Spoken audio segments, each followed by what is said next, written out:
Moi, c'est Bois Emmanuela Laurentia. Je suis commerçante, âgée de 31 ans. Je suis la maman, malheureusement, d'une fillette âgée de 5 ans qui est adorée. C'est un enfant qui a une paralysie cérébrale qui a été causée par la méningite. Comment j'ai découvert qu'elle avait la méningite?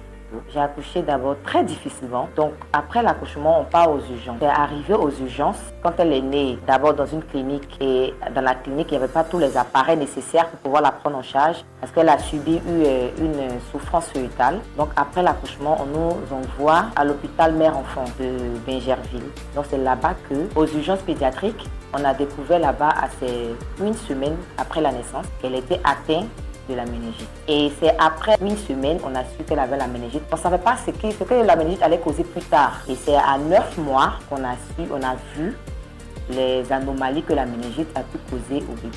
Les difficultés que j'ai eu à rencontrer au su de cette information, du fait que ma fille soit atteinte de la méningite, d'abord l'acceptation de cette information. De savoir que mon enfant n'allait plus pouvoir marcher, n'allait pas se mouvoir, allait avoir une motricité très restreinte. C'était difficile pour moi de l'accepter. Et après ça, l'acceptation, il y a eu maintenant le regard des autres dans la société. Comment faire comprendre aux gens que c'est une maladie, c'est une pathologie, que tout le monde pourrait avoir. Après l'acceptation, je plonge dans la dépression. Parce que du fait que j'ai un enfant qui a une méningite a causé la séparation d'avec moi et le géniteur de ma fille. Donc du coup, il me laisse en plan.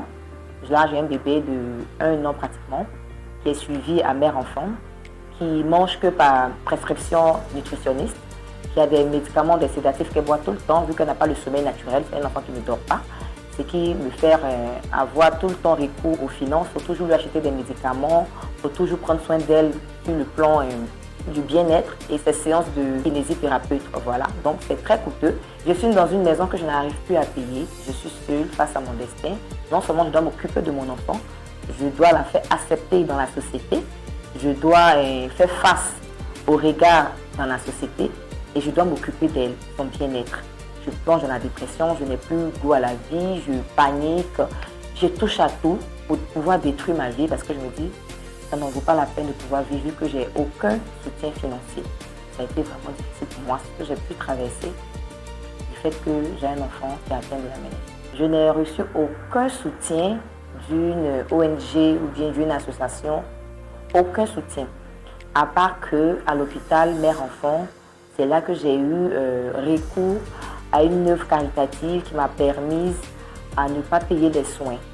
Voilà, quand il était aux urgences là-bas, c'est, je peux dire, la seule aide que j'ai pu avoir de tout ce qui m'est arrivé du fait que j'ai un enfant qui est la méningite. Voilà, c'est elle seule, la seule aide, ainsi que mes parents. J'ai eu la chance d'avoir vraiment une mère très formidable qui était à mes côtés. Ma mère était mon soutien financier que moral, ainsi que ma grande sœur. Ma famille est auprès de moi. Quand je parle de ma famille, je parle de ma mère, ma grande sœur. Voilà, ce sont elles qui étaient à mes côtés. Moi, de mon côté, je fais tout avec mes amis. C'est pas pour leur dire qu'eux vont avoir la maladie, mais c'est juste à titre préventif de se faire vacciner pour protéger surtout le bébé et toi, la maman. C'est pas un sujet sur lequel on parle beaucoup.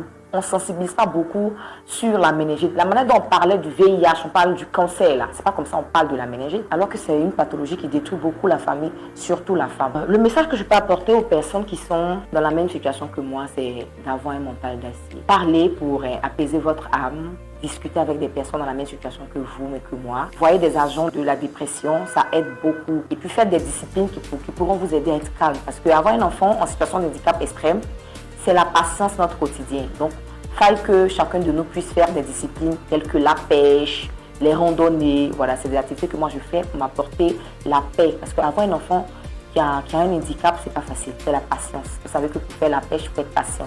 Donc, moi, j'utilise ces disciplines pour pouvoir être patient vis-à-vis de mon enfant. Et puis, dans la société, mais aux parents qui n'ont pas d'enfants sur un handicap, surtout dans la société, ne nous voyez pas comme des personnes à part. Nous sommes tous égaux, donc on a notre plein droit d'exister parmi vous, nos enfants également. C'est pas parce qu'ils ont des pathologies différentes que ce sont des enfants à part, ce sont des enfants différents.